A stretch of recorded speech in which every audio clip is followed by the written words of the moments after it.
And it was on this day, September 28th/29th, since it is basically 1 a.m. in the morning right now. I finished Mistborn, i.e. I finished The Final Empire by Brandon Sanderson. This copy says Mistborn on it, but it is The Final Empire. So, I'm never prepared for these. I don't know where to begin. So I'll start with the overall. Heck yes, I enjoyed it. It was really fun. I've decided that I cannot rate things. It is not my thing. But I can say that it was better than Traitor's Blade for sure. It was better than... It's hard to compare it to stuff I've read. I can say that much. Because nothing's really the same. And obviously I'm obsessed with Dresden, so it's hard to compare anything to Dresden. Because I'm obsessed with it. But if I had to, I would say it's better than White Knight. I can say that much. Small favor. Small favor's in my S rank, right? And so, if I had to compare it to Small Favor, which would come out on top? That's hard. Because Small Favor had some badass fighting, but I gotta say, there was a scene in this that was basically one of the Small Favor fights. So I guess, okay, this book is bigger than all of those, right? So, you know, it doesn't look that big. It's very small, but it has tiny text. What did I open to?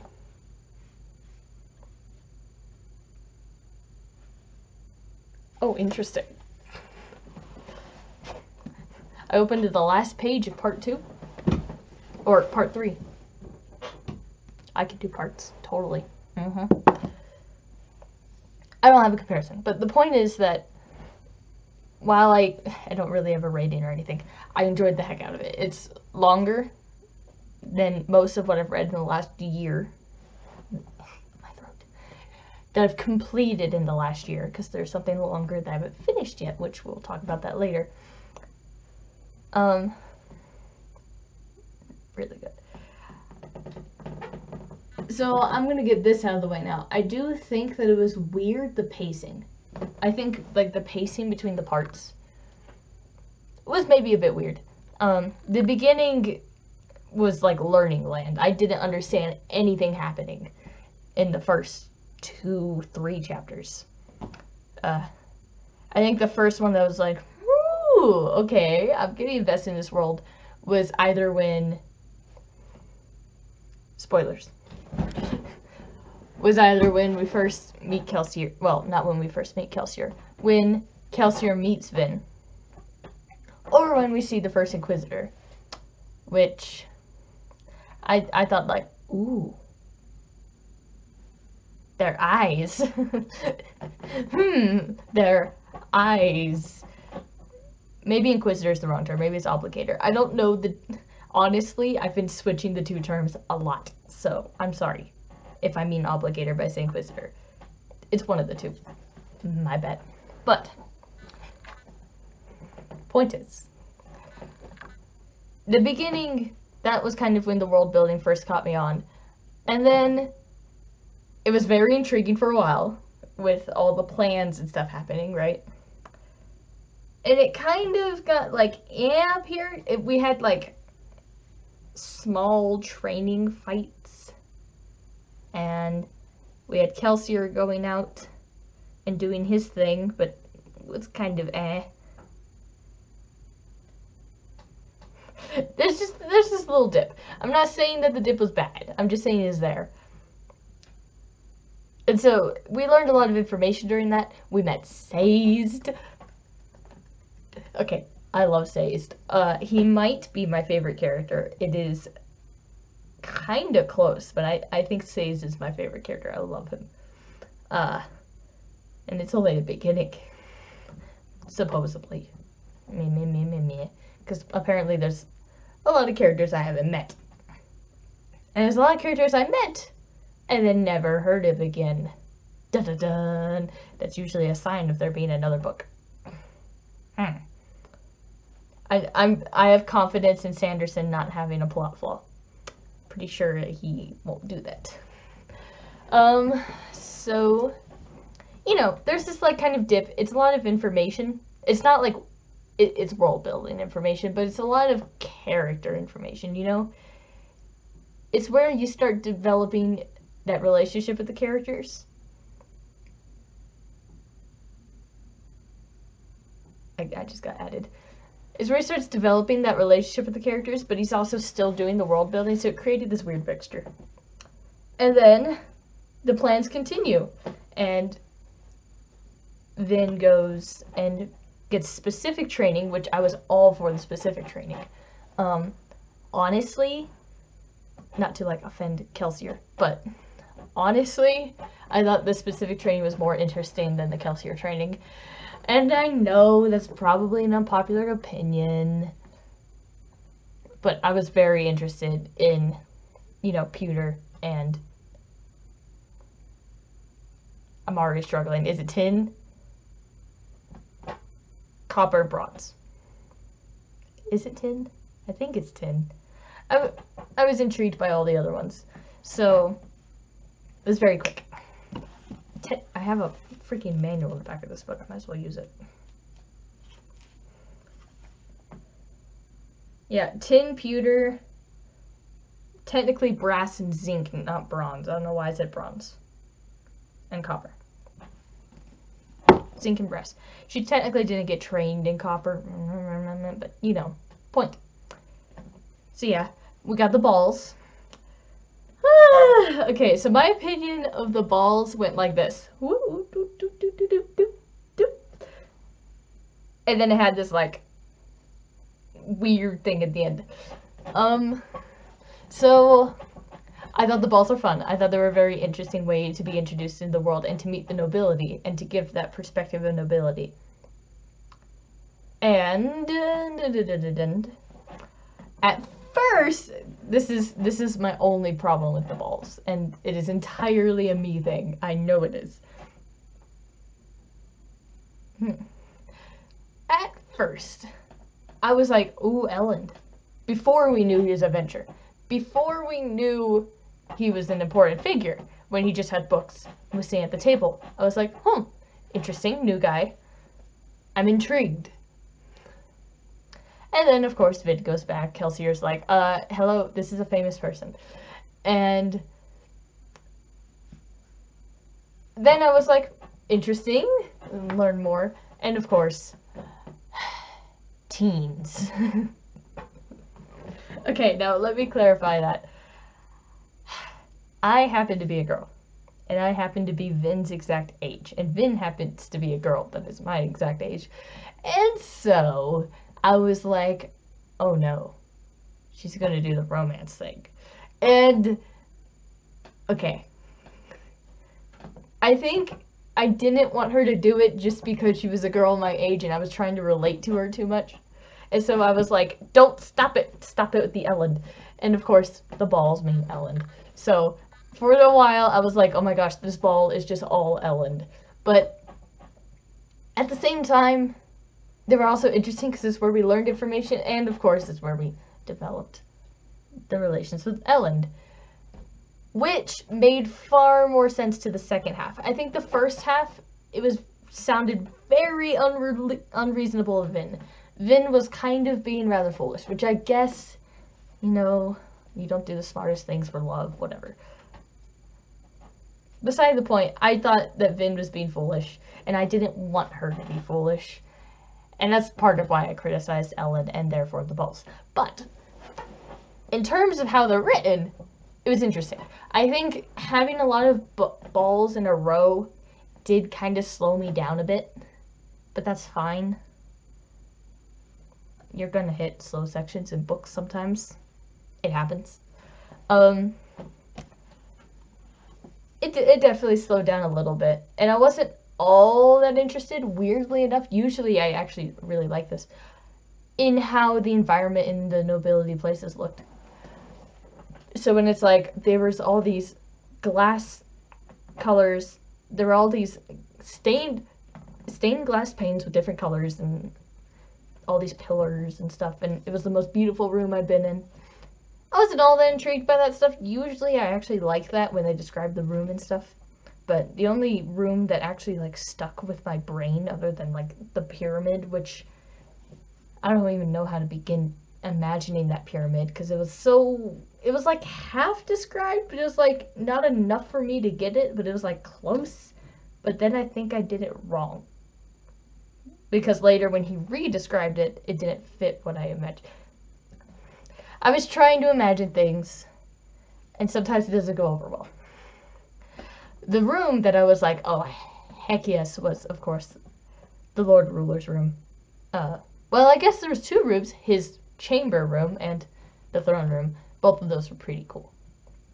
And, of course, both of those are near the end of the book, so I remember them. But I do think that was pretty cool, how it looked like, you know, ash going around. It's pretty cool. That kind of got off track. Okay, we're talking about balls, because balls, okay, you got the plot, you got the build-up, you got this little dip, and then you got the balls, which are just like this flat line. But, of course, there's other stuff happening during the balls. And so while the balls are happening, we see Kelsier. Kelsier goes, he does his thing, kind of motivates Yaden a bit, and the first downfall. So, the end of part 3. Part 3 is like the ball part. Part 2 is like the learning, getting to know the plan and stuff part. And then part 1 is like introduction part. The end of part 3. Oh my gosh, yes. Okay, I was all for it. As soon as I learned what was happening, I was like, oh yes, this is the plot I needed. And not saying that the previous plot was bad at all, but I was excited because it meant that Sanderson was not scared to do things. And I was like, this is a sign. I may or may not have been a little bit too excited about what happened. I am who I am. Sorry. But yeah, this is pretty exciting. I did think more would come from it. Like when I turned to the next chapter, I thought there'd be something a little more impactful, but you know, it was like, ooh, Spike, and then it faded away. He didn't have like a spike right after it, which is fine. I kind of expect the worst. It's kind of the person I am, which is part of why some things didn't surprise me later, which kind of leads into what I was going to say. Kelsier. Against popular opinion, apparently. Apparently it's like a dissenting opinion. I don't think I used that word right. It's an opinion that has two sides. Okay. That's what I meant to say. I don't know if dissenting means that. Point. I didn't like Kelsier all that much. Part of it was the foolishness. Obviously you can have a foolish character. Just I myself don't like foolish characters for who they are. Not by how they're written, but just who they are. And so there were definitely people who like got super attached to Kelsier, because he's Kelsier. But I never really did get attached to Kelsier fully. He caught my interest in the beginning, because in the beginning he was like, oh, this guy, he knows what he's doing. But I didn't really like him for who he was for most of the book. And that changed my opinion later on, which is why I mention it. But he was not in my top maybe 5, which is saying something. Now that I've finished the book, he's not in my top 5. I should clarify that. Now that I have finished the book, he's probably not in my top 5 characters. He might be number 5. And I know that's mean.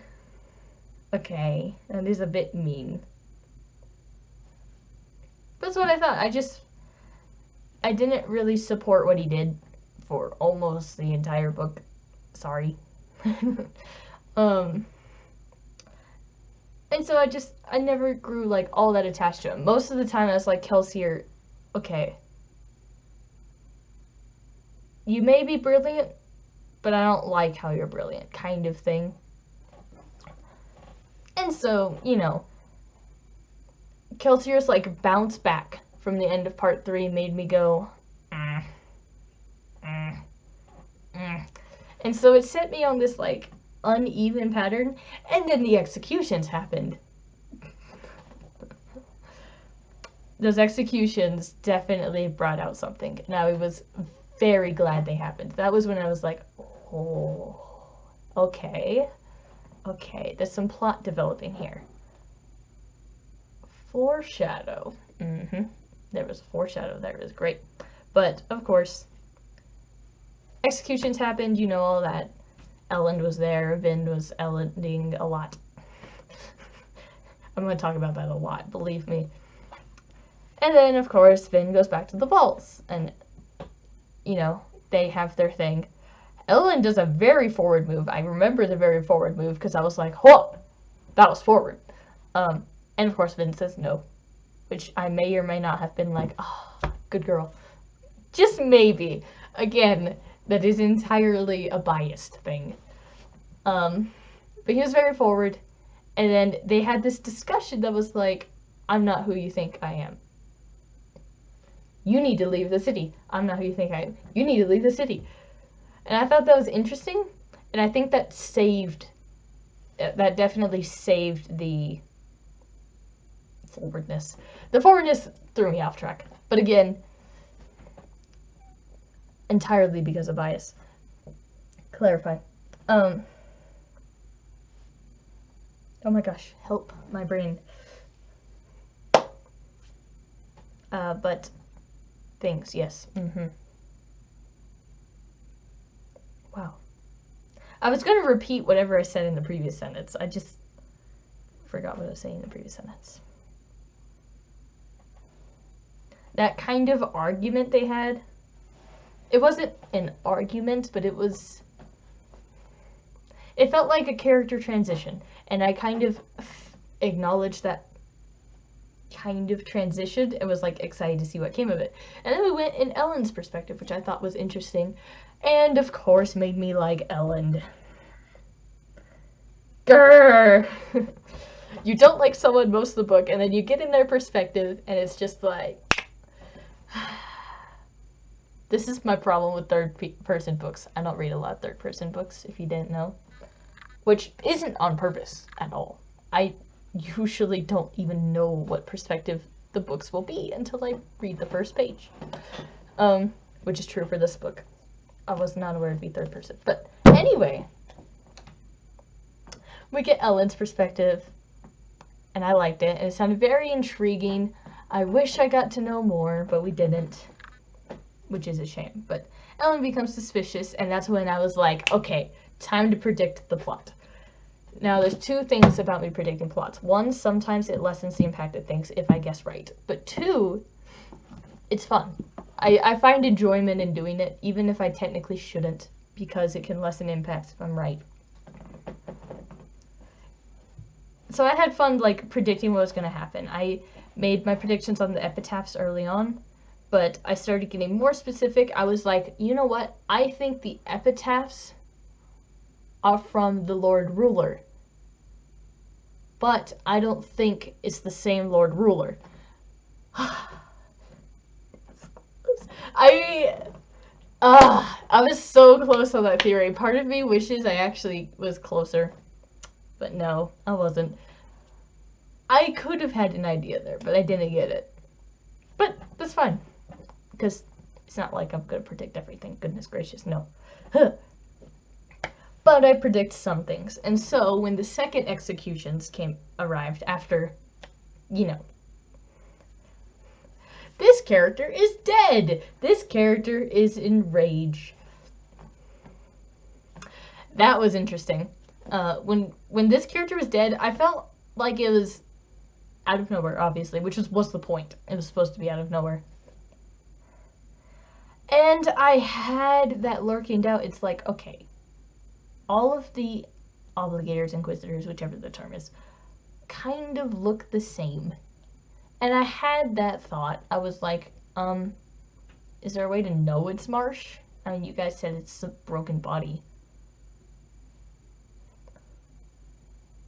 But I dropped it because, you know, Kelsey was going to react anyway, and Vin seemed like she was sure. So I was like, oh, I guess it's March. I'll just follow the author. I shouldn't have done that. I should have doubted it the rest of the way. But I didn't. And so when March randomly arrived later, I was like, I mean, I know I guessed it, but part of me is also like, feels like it was out of nowhere. Again, it was the point. I just have bad experiences with out of nowhere things in books. So, you know. But it wasn't out of nowhere. The defense was earlier on, and I even acknowledged the defense. The defense. I'm talking like it's a court case. But my point with this was a character died, and I was like, ooh, a character died, kind of clappy. And in the end, he didn't die. Which makes me go, because now there was less deaths in the book than I was okay, I can say this now. I was gonna, no. You know what? I'll get into it later. There was less deaths than I would have thought. And yeah, I would have been pretty contented with him dying. And that means that there's probably a reason he's still alive other than what he did. In the end of Mistborn. The Final Empire. But I don't know, it felt a bit like, again, I'm not saying it's Sanderson's fault at all. I'm pretty sure he did it intentionally and knew what he was doing. But, you know, it felt a little plot devicey. So that's my only thing about that. But at first, when the character died, I was like, ooh, character death. And of course, the parties and stuff. But then there was the executions and stuff after stuff happened. And then, you know, character dies. I'm skipping a lot of things here, but like there's more parties. There's the argument with Ellen, so it goes up again. And then it goes up even more with, okay, overall path. Whoop, whoop, whoop, whoop. And it goes like up over and over again for a long time. So there's these executions again. I'm skipping things. Oh my goodness. Okay. I'm trying to remember what order these things happened in. Character dies. Character dies. Quotations. And Kelsier freaks out. Now, I think something happened before this, and I'm saying this out of order, so I'm sorry. But also, before this, there was the final ball, where all the nobles were meeting up, and all the things happened, and Ellen turned away Vin, which I was like, there's Reen again, which is another thing I have, is that I wish we saw Reen more, or that we saw Reen in consistent pattern. I would probably have to reread the book to see that. But I don't know, it felt like Reen only came out in specific moments. I kind of expected Reen to be there throughout the whole book more, even though technically Vin has her noble persona, and therefore Reen would not come out. But I did expect to see Reen more. So that's just one comment I had. Really quick thing. But anyway, Ellen turned Vin away. Vin was like, oh no. But also Vin was like, oh, gasp. Kliss? Was that her name? I think Kliss was like, oh, by the way, your boy is going to be assassinated. And of course, Vin is like, oh! I might have overdone it a bit.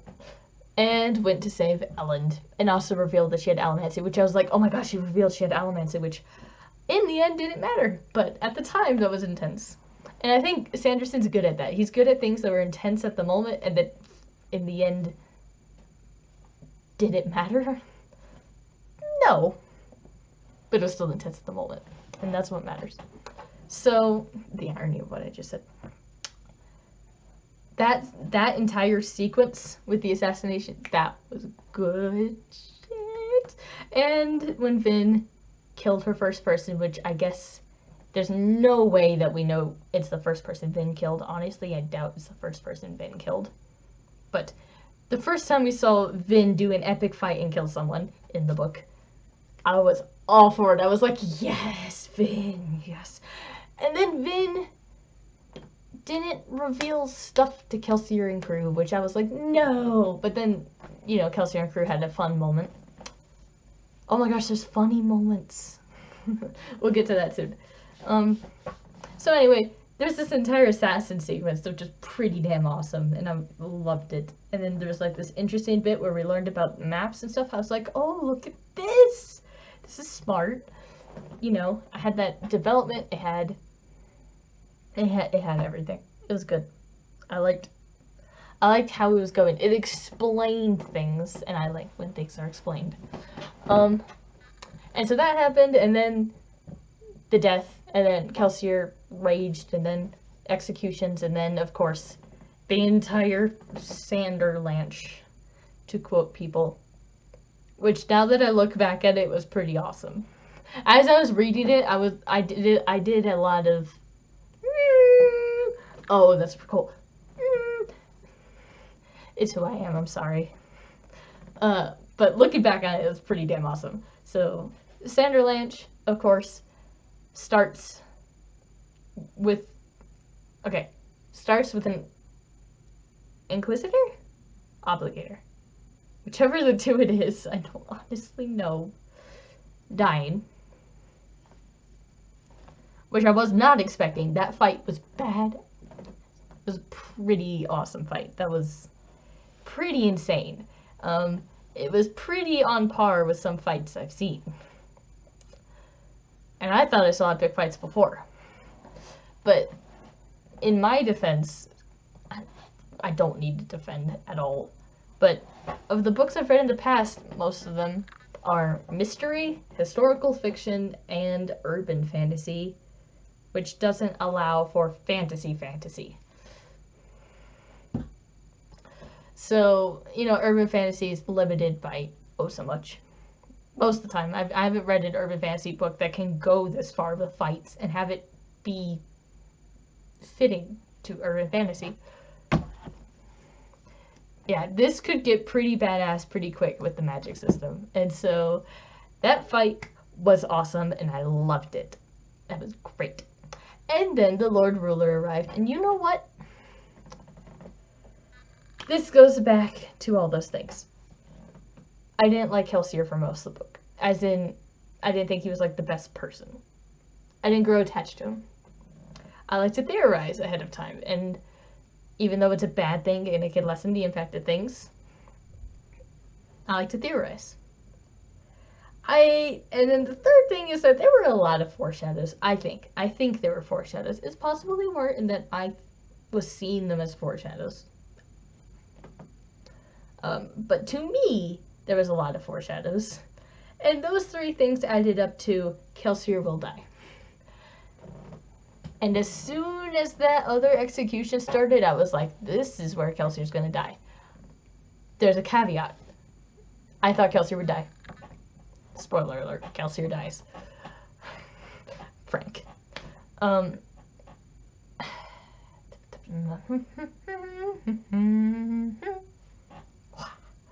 Okay. How to say it? Kelsier does die. And it was still a good scene. And I knew that as soon as he said, like, the hope will live on thing, that he was, like, doing the hero, people will fight for me thing. Not nearly to the extent it happens. I did not predict that. Just to clarify that. I did not see that part coming. I thought it was going to be over and that they were going to choose another path or something. I had no idea what to predict after that moment, to be honest. Because, you know what? 4 times now, they were like, oh, we should stop. We should stop. We should stop. We should probably stop. I stopped guessing what they would do after the 4th time of we should probably stop. So, you know, that was interesting. However, I'm missing points. I expected Kelsier to die. But I honestly expected some other people to die along with him. When Ham was fighting in the street, I honestly thought Ham might have died along with Kelsier. I thought there would have been more because of how I probably this. It might be because I saw Kelsier die, and so I thought there would be another death with Kelsier's to make it hurt more. Didn't happen. Oof, I've been added.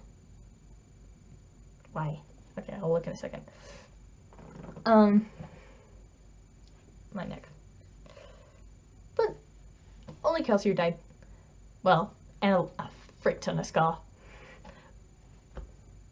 Oops. So there was that.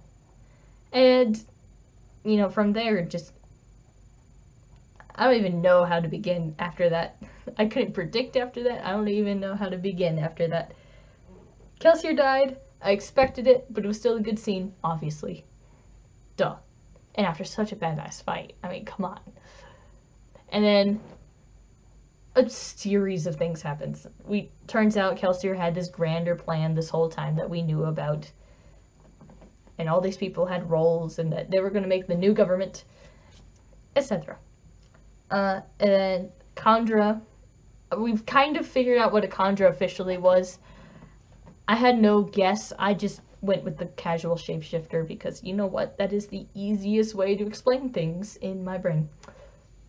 Obviously not what it was. It's an advanced form of mist race, which I was like, Which as soon as that came up, I was like, you know what, we haven't really had much important stuff about mist race other than now with the Kandra. So I thought that was interesting that it looped around after a long time. A long time. So, you know, all these people have roles. Elend, like, leaves his father and decides to stay and gives himself up to Dox, which is important later. So that was interesting. Again, going in Elend's perspective, which again made me like him more. I might have a thing for philosophy as well, by the way. Not me myself, because I suck at philosophy, but I like other people who like philosophy. That doesn't make any sense. But in books, characters that like philosophy, they catch my eye. I don't know why. They just do. So, you know, there's that. Might be part of why. Grr. I might have liked disliking Elend. That got taken away from me, though. So then, of course, Vin goes in, Sazed goes after Vin. Vin finds out there's still guards. Vin breaks into the chamber. I am doing some mass summarizing here. Vin gets captured. Vin's father gets executed by 6 Inquisitor obligators. I don't remember which one it was. Which was interesting. I liked how it was. I liked the suddenly dark moments. I don't know if you noticed that. I may or may not have been told that I would like Abercrombie. We'll see. I'll come back afterward. I'm talking about Mistborn right now. I'm doing a better job than I usually do with my ranting. I'm still doing pretty bad.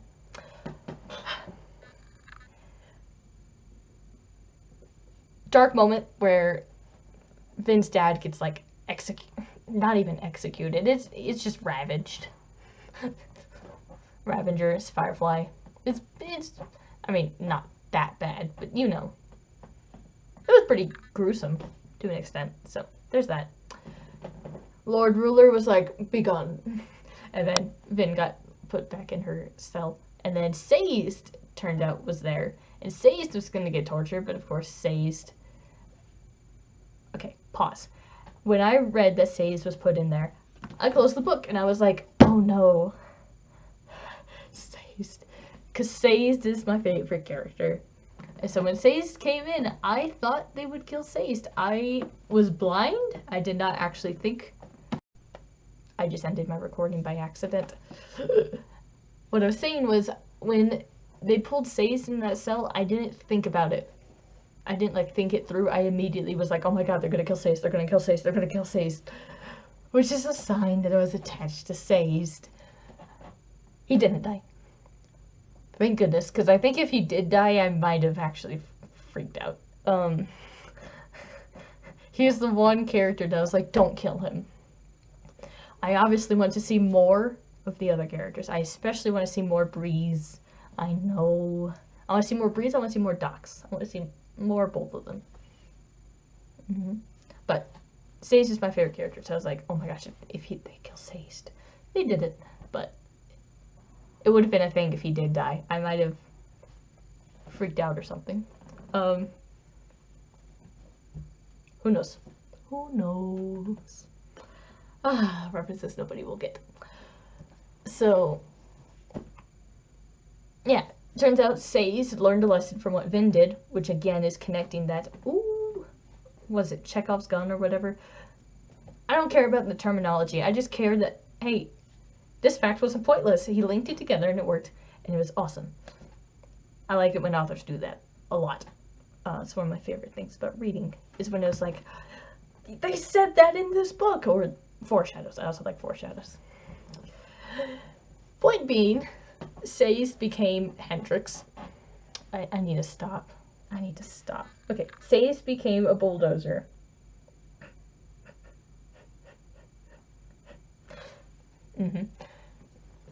And they were escaping, and then Ellen arrived because he surrendered the dogs, and all of it linked together. Ding!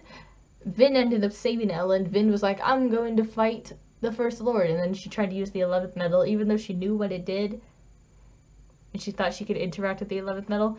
Didn't happen, which I'm fine with. I would assume, maybe not. Some of my guesses, I'm just throwing this out there, was that she would have to use the 11th metal along with Atium. I don't know why I thought that, but that was a thought I had. Because then you would see multiple of them? I guessed? I really don't know what I was thinking there. Part of me thought that just wasn't the 11th metal at all, and that she was being foolish. But I had no proof of that, obviously. Just an assumption. And I didn't see her theory coming. I didn't see the stabbing her, the 11th metal version coming. It didn't work. So there's that. But, and yeah, it never occurred to me that she'd be able to interact with the past version. She was able to interact with the past version of herself, but it's herself. So in my brain, that's the excuse I made, is that because it's herself, she can imagine feeling that person. But she doesn't know the Lord Ruler, so she can't imagine interacting with the Lord Ruler, I assumed. So I think maybe if she did it with Kelsier, back, you know, if he is alive, that maybe she'd be able to interact with Kelsier Shade? That was my guess. Obviously. Either it's going to get explained later on, or it won't be explained at all. It'll probably be explained later on. But that's just my current guess. Anyway, Vin was being foolish. Vin got her butt kicked. Car came in. Car. Yes. Vroom vroom. Car came in, was going to kill her, and then it turned out the character that was dead didn't die. Which, again, was entirely fair. It was established right and everything. It just felt a little convenient. And that's the point. Again, it's a balanced walk. Sometimes something you did on purpose can sound like it was done for conveniency, but it probably wasn't. If I had to guess, it wasn't. I'm just been looking out for it too much, so it's my fault, really. But anyway, the character who we thought died didn't die. And apparently there's a way to kill obligators. That was very simplistic the entire time, which I still wonder if you have all these nails, as far as I understood, the nails like stuck out a lot in the head. Could you see them through the clothes? That's just a thought I had.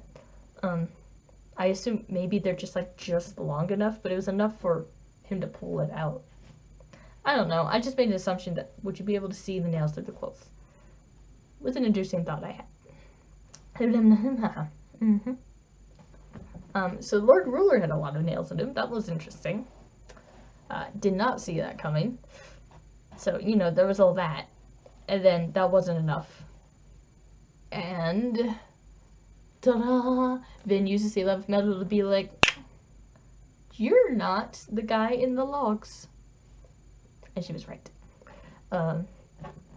He is a Fearomancy Terrasman who hated the man in the logs and killed the man in the logs. I was not expecting to kill the man in the logs. Vin connected that way faster than I did. But I had that sneaking suspicion in my head that the person in the logs was not the Lord Ruler and was the previous Lord Ruler, which was close, but not quite. What actually happened was that the Lord Ruler was the original Lord Ruler.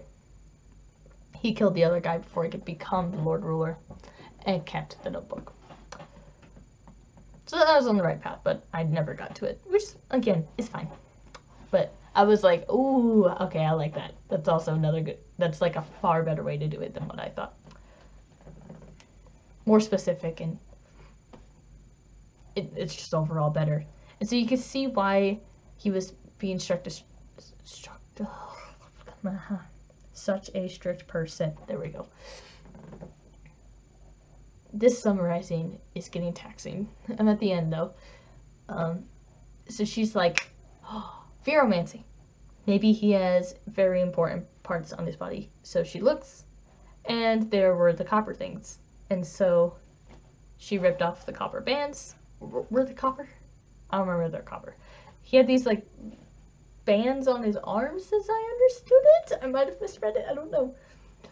She ripped those off, and then he started withering away and dying. I'm melting, is what I thought in my head, to be honest. I'm sorry. References. They're my thing. They really aren't. I don't know what I'm on about. I can't do references. Ow! That hurt. I need to burn pewter. So he started melting away. And it was basically the end of the story. They kill him. To skip a lot there. And there's the conclusion where they're building a new government. And all these things. But Vin has this lurking thought in her mind. He said that we were dooming humanity.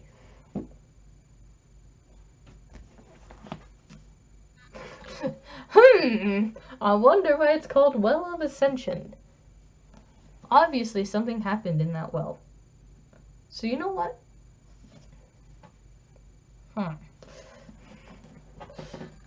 Yeah. I am definitely looking forward to Well of Ascension. So, really quick, any capping thoughts I have. This is the part where I wish I wrote stuff down on paper. Oh boy. Oh, also Sean. Okay. Things I was with. I don't dislike stuff. It's not my thing. Things I was with. I was with Sean. She had some important thing that she was planning, but it wasn't very interesting to me how it was portrayed. But again, that's me. My opinion. So. So I thought the Sean thing was Obviously, I grew attached to Ellen at the end. So that was resolved for sure. Yaden was foolish, but Yaden being foolish 100% made sense, so I was all for that. I can definitely say that. Again, the pacing was like, it had these like dips, but then it was like gold. Just the dips. This bit took a while for me with the parties. And it's not because parties are interesting, it's just a lot of information. So you know. And I'm a mystery reader, so I get that that's very ironic I said that. But, you know, it was like information in a weird way. I don't know how else to explain it. Yeah.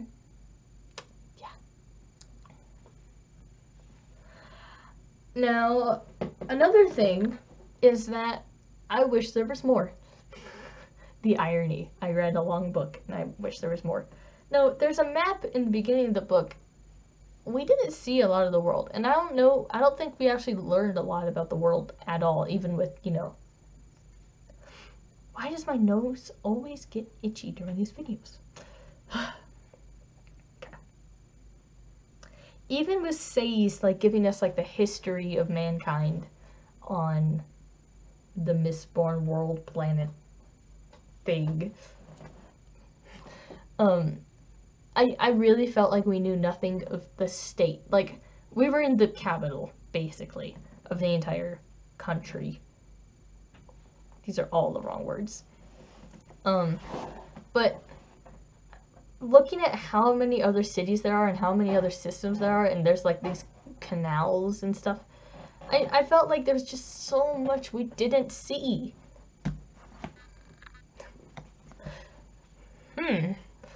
So, you know, it felt like there were these like lulls that could have been something else, but also I don't think they could have been something else. I think that this book was developed was probably mostly how it should have been developed, and that there shouldn't have been more politics packed in, or more world building, or that stuff packed in like I wanted. I do think, again, this is like a me thing. This was something I wanted, which you know how that goes. I wanted to see more of the characters. I felt like we didn't see the characters a lot.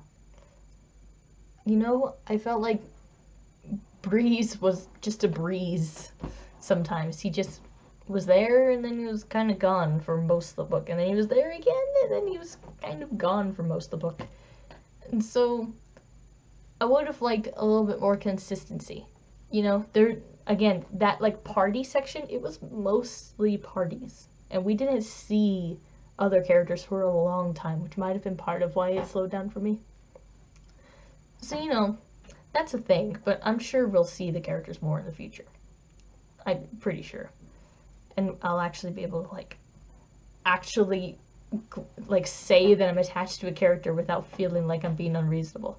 When I say that I like Breeze, I feel like I'm being unreasonable because I've only seen him 5 or so times doing something that was entertaining. So, I think I wanted to see those characters more. The comedy. It was interesting, the balance of comedy and gruesomeness and then just story. I don't think there was really another between there other than story. There were some comedic moments. I wasn't the has or whatever they were saying. That was funny. Breeze is basically like pure comedy a lot of the time. And again, I didn't really like Kelsier. Go figure. But he still had some comedic moments, you know? So, you know, there's that stuff. I thought the comedy was good. Gruesomeness. Me being me, I wanted more gruesomeness. But also, maybe not. I was expecting more people to die. Like, far more people to die. Now, having the entire army die, that was pretty satisfying. That actually, like, quelled that a lot. But I was expecting at least one other crew member to die, other than Kelsier. Yaden doesn't count. No offense to Yaden, but I'm not counting him. You know, I was hoping not Dox, but I wouldn't have been surprised if it was Dox, even though he's a pretty necessary person. Breeze, Ham, you know, I was expecting one of those 3, maybe. I never even thought about Renux. I thought Renux would have been out in the other city, so it never even occurred to me that he could have died. So when he was hit by the axe, I was like, well, he's not human. By the way, when the axe was just suddenly on the ground, all of a sudden I was like, oh yeah, he's alive. So I knew that. From the second Kelsier picked up the axe, I was like, well, okay, he's alive. Duh. That was quick. But anyway, that was off track. Oh my god, what was I talking about? I was talking about gruesome moments. I don't know how those two things that I was saying linked. More characters to die. Yeah, I didn't think he was dead. I really did think Ham would die, but he didn't, which is cool. So, yeah, we'll see those character deaths in the future. That goes back to another thing that I'm on. There were perspectives that we were in that we never saw again, which I said earlier. I'm pretty sure I'm repeating myself right now. I'm sorry. But there's perspectives that we never saw again. One of them was somebody that, I almost said Vin, that Kelsier saved in Pits of Hathsin. We randomly went in his perspective for like 8 or so paragraphs, and then we were back to Kelsier again. It was very fleeting, and so I assume that it's a character that will come back in the future, and that was just like a introduction to crystals, but also introduction to a character that he would use later. I'm on that. I don't particularly like the feeling of nothing coming from him, but he was like a means to get that crystal plot. And, you know, the scars on the arms and stuff. So, you know, that was there. I'm on it. But it's there. Okay, back to gruesome moments. Yeah, I can distinctly tell you 5 gruesome moments. And all 5, I was like, yes. Well, okay. One of them I wasn't, like, actually, like, excited or happy about. Just to clarify, I'm not, like, that absurd. Thank goodness. But to list the ones I was excited about. Not in order, because I'm tired. The supposed death. The supposed death, I was like, ooh. The army. The end of part 3. That was very, like, oh, yes. Moment. When all the inquisitors / obligators, whichever it was, killed the father.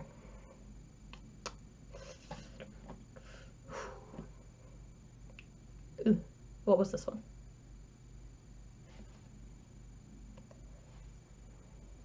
Uh-oh. No, it was there. What was it? Crap. Sorry, curse. Oh my gosh, what was it? Darn it. It was a gruesome moment. I'm gonna replace this one with when the random skull was executed. Which is not what I was looking for. There's also when Vin killed someone. That was somewhat gruesome. These aren't all that gruesome. Oh! Cammon! Cammon's death. Okay. I just now remembered it. Cammon's death. That was actually interesting because it introduced the obligators being brutal. Or inquisitors, whichever of the two it is. Brutality. And not only Cammon's death, but just the death of the whole crew. It was like an introduction to, like, this will be a dark world kind of thing. So, that. Death of Vin's original crew. And later that crew. And then the one that I wasn't all that excited about, but it had that backstory and I liked that it was there, but I wasn't, like, excited that it happened, was the story of Vin's mom. That was like a sudden, like, dark moment. I was like, oh, damn. It had an impact, you know, it, like, hit. So I wasn't, like, excited that it happened. It didn't, like, make me go, ooh, I want to read more.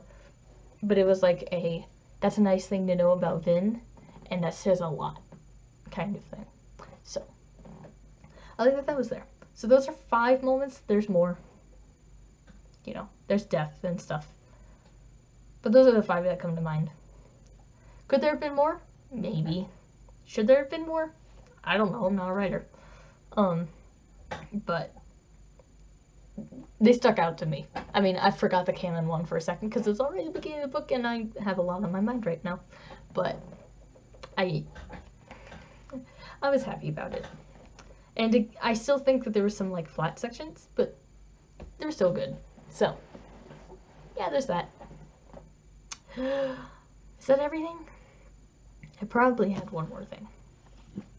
Oh, I have 2 more things. One, I have a theory to myself that Vin's earring is a fearomancy thing. And that, like the Lord Ruler, Vin has some fearomancy. Don't know how, don't know why, don't know if she really does. But I think she has some fearomantic blood in her.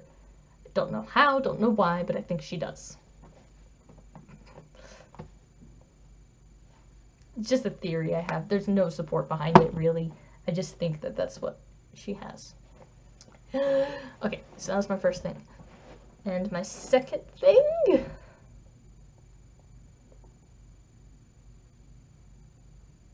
Oh, the ending itself with the government stuff. It's interesting. Part of me doesn't want it to be glossed over. I want to actually learn about the government being built up and not have the Elend and Dox build the government. I want to actually hear about it happening and see it happening in the next book. Don't know if we will get that, but that stuff intrigues me. honestly, unlike a lot of people apparently, I'm interested in politics and in books because it's world building. Apparently, I have a lot of interest in world building. But yeah, I'm intrigued by that. I want to see like how this new nation gets built up because it was in a pretty shitty situation when it went under. So intriguing, that is. Very intriguing. So that was my last comment. And that leads in to Well of Ascension. Or does it? It doesn't. Other than that this is the next book and that it is bigger. Not by all that much, but it is bigger. I say not by all that much, it's thicker. There's definitely a difference. But I don't think, like, one will be slower than the other. Boy, this board is bent. I'm sorry. I need to smash this board down a bit. It's actually bent now. Oopsie. Been reading it too much. It really is bent. Okay.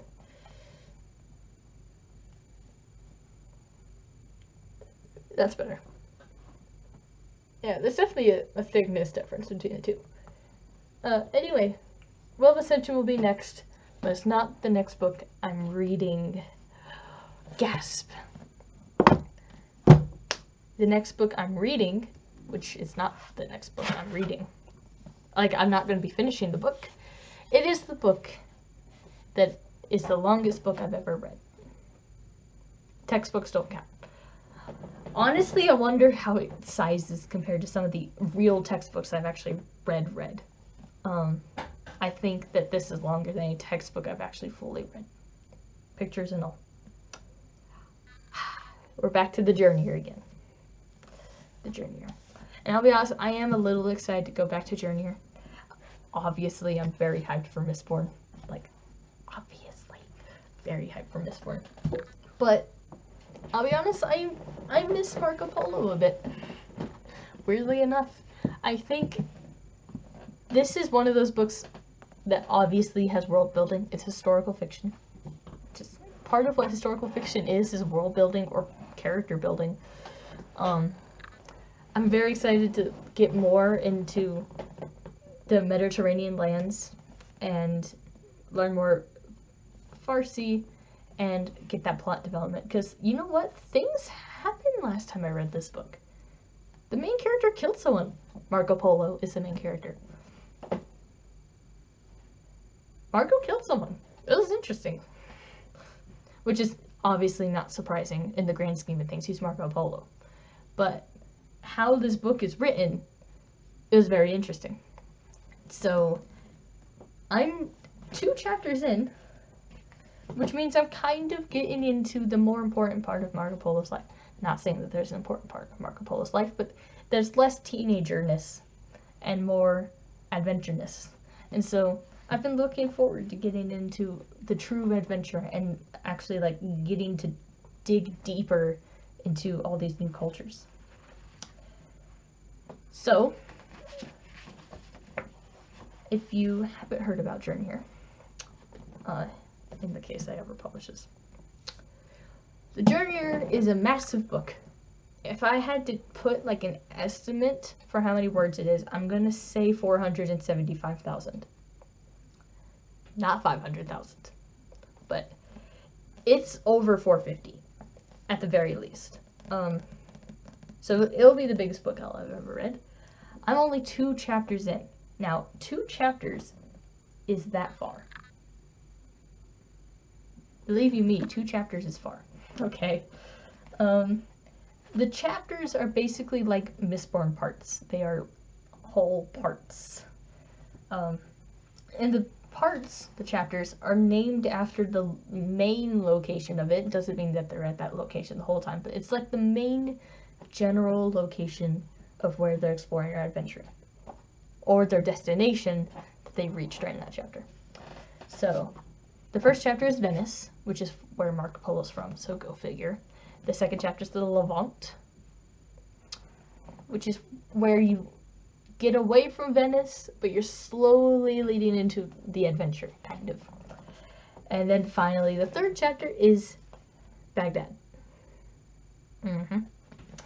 Oh, yes. So Baghdad is where we're actually going to dig into that new culture, new foods, new exploration, the darker side. This is a very dark author. Very dark author. When I say that he's a dark author, he's a very literal author. When he writes historical fiction, he makes it realistic historical fiction, which means he includes what people believed and what people did at that time. So, you know, he's kind of known for writing a super violent series known as Aztec, which is about the Aztecs. And one would figure, not to make assumptions, that the Aztecs were violent. Most people at that time period were violent, in general, but yeah. So he's known for doing that a lot, and there's been some of that. And interestingly enough, in this book, I feel like there's been less violence and more the other thing. Personal opinion. Especially in the first book chapter. Oh my gosh. Ugh. But anyway, there's been more of that, but I think it's going to start getting more balanced out. I gotta say, I should double check before I say that sentence. Okay, let me double check before I say it. Really quickly. I don't want to make an assumption. I don't know how to pronounce these words. There's a lot of foreign languages in this book, which I love. Like, he has, like, real Farsi in the book, which is a trade language for the area. Okay, remind me. Just so I remember, just so I make sure I get it right.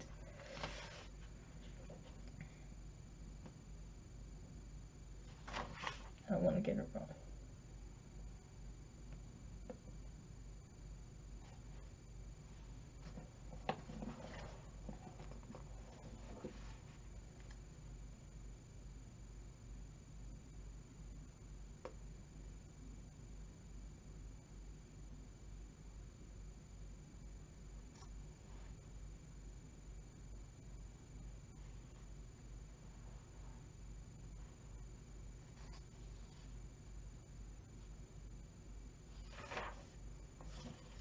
I'm in the wrong part.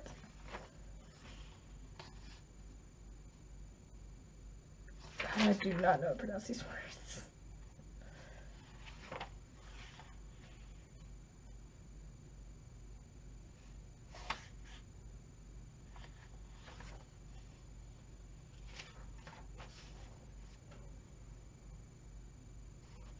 I'm struggling. No.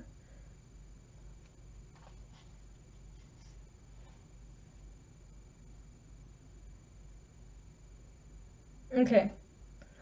It's not coming to me, so I'm not going to make an assumption.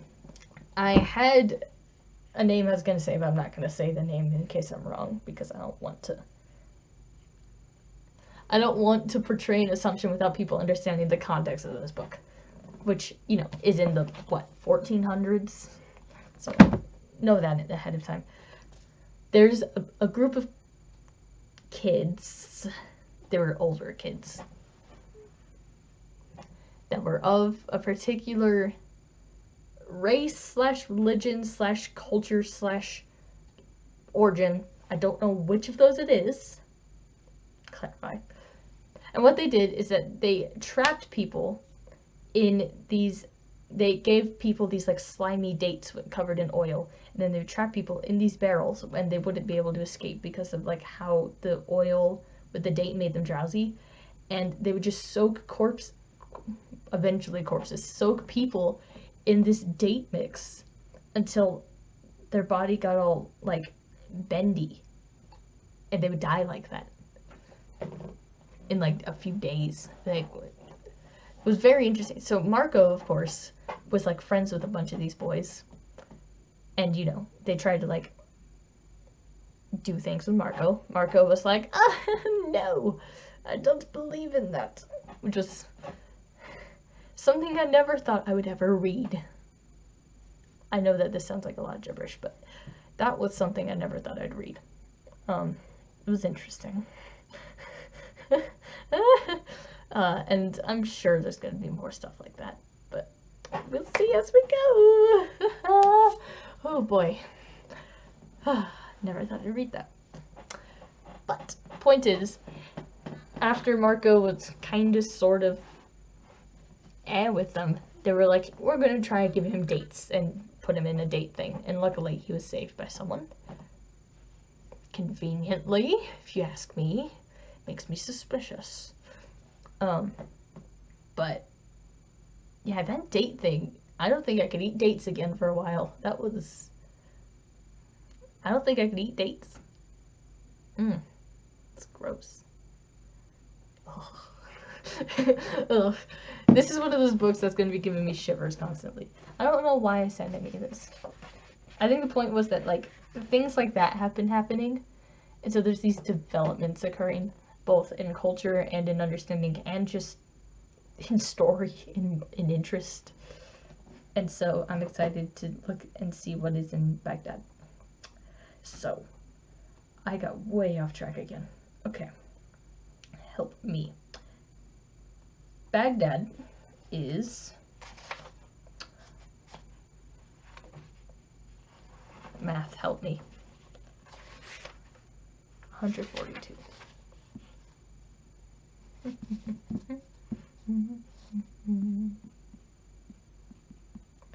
Baghdad is 55 chapters. Now that does not sound like a lot, but you need to understand that this book is the epitome of tiny text. Okay, now a page is as tall as this cover. Here's my hand compared to the cover.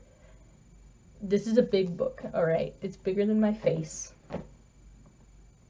by, quite a bit. It's a big book, okay? And in this big book, here's the amount of words that fit on a page.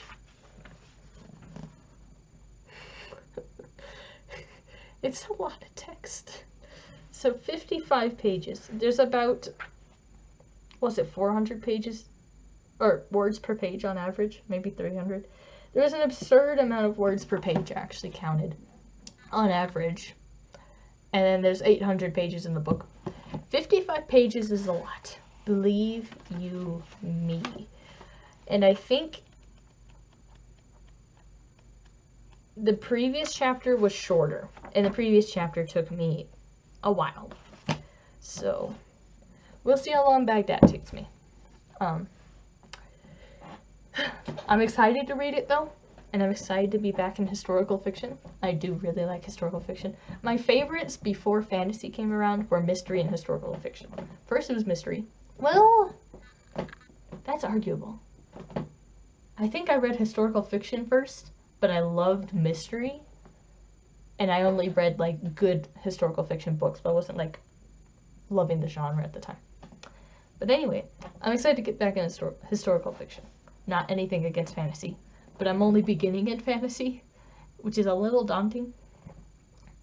So, this brings a bit of comfort, even though it's the biggest book I've ever read.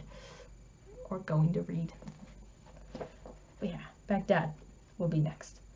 Now, I think I wrote on my schedule that I was going to read The Great Salt. No, I did not. I did not write that. Okay, good. No, I'm not having that. Anyway, Baghdad is next.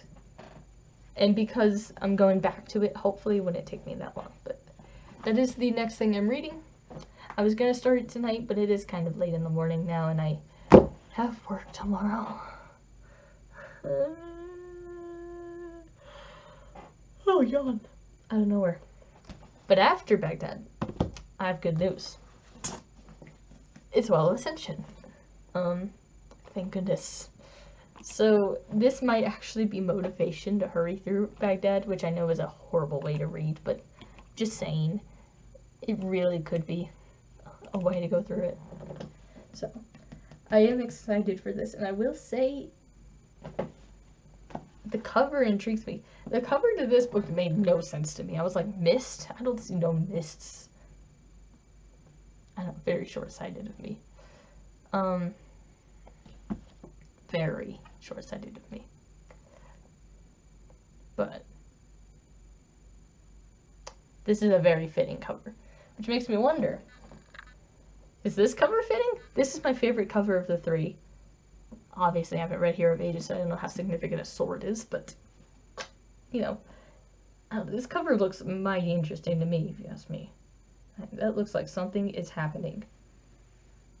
And it reminds me way too much of Destiny, which, by the way, we're not talking about Destiny, because I am done with that game. I am upset. Just want to get that clear. But how do I fix this? I'm trying to edit my reading schedule while I talk.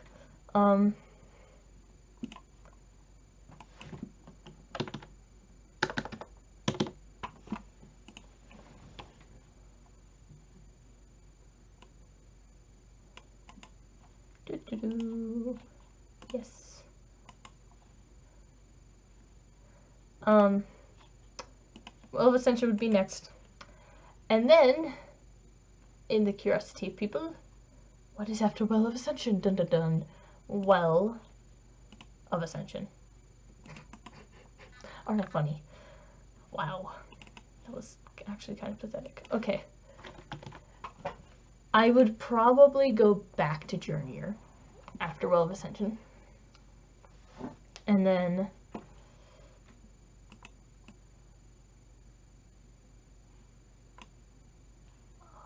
don't know how to do this. Aha! Up. Down. Down. Okay. I'll fix it later. Yes. I'll probably return Journeyer.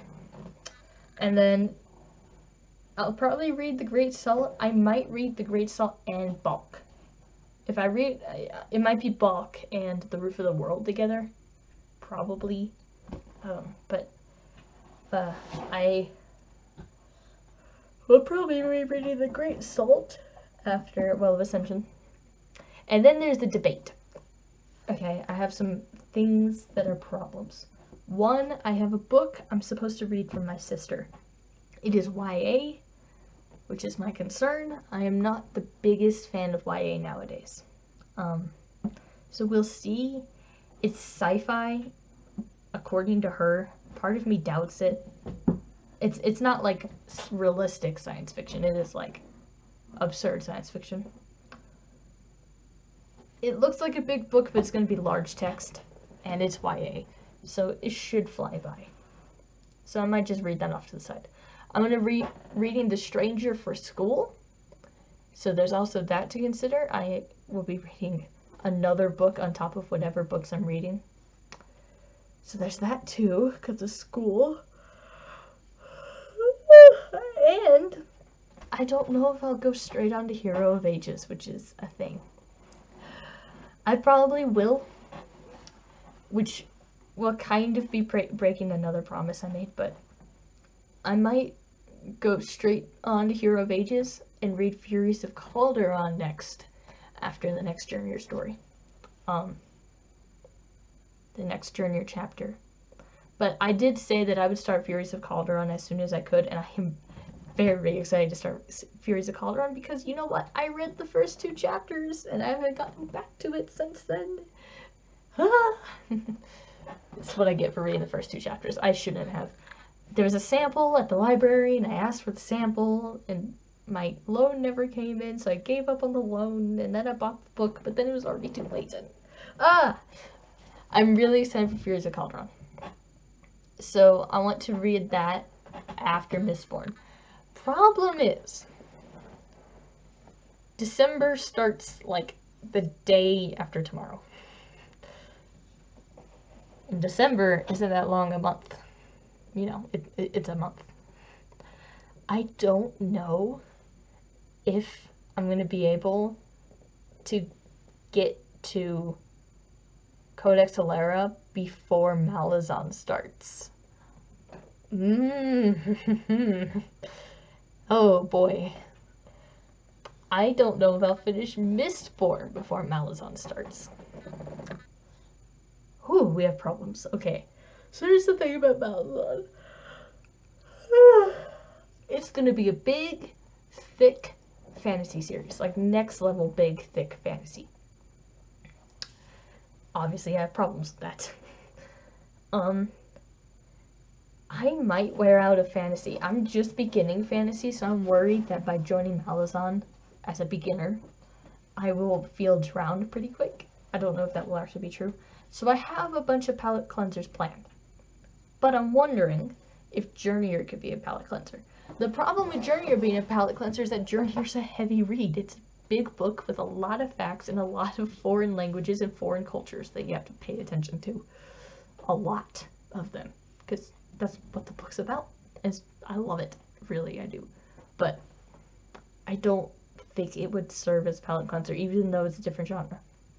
So what I was going to have was sci-fi palate cleansers. Non-fiction. So, non-science, non-fiction palate cleansers. Just to clarify. With some sci-fi. The Martian sci-fi. So it's going to have, like, The Martian. I was going to have Spaceman. I thought about having Accessory to War, which, again, is a heavy read. Right. It's a very heavy read. But it's a different genre. So, you know, Accessories to War is by Neil deGrasse Tyson, if you're wondering. So I thought about reading that in my breaks. But also, on top of all of that, is that I scheduled a read-along with my friend, which is also fantasy. So, I don't... My schedule is getting ruined pretty quick. I'm gonna have to finish Baghdad really quick. And get on to Well of Ascension. Because I gotta finish Mistborn as soon as I can. Ideally, before 2021. That's gonna be hard for me, because I have school. I only have 2 weeks of school. And then I have Christmas break, which I'm entirely off. Like, literally. Christmas break, I'm off even from colleges. To an extent. I mean, there's the University of Chicago, but they can wait. So, Christmas break, I'm going to be reading like a mad woman. Believe you me.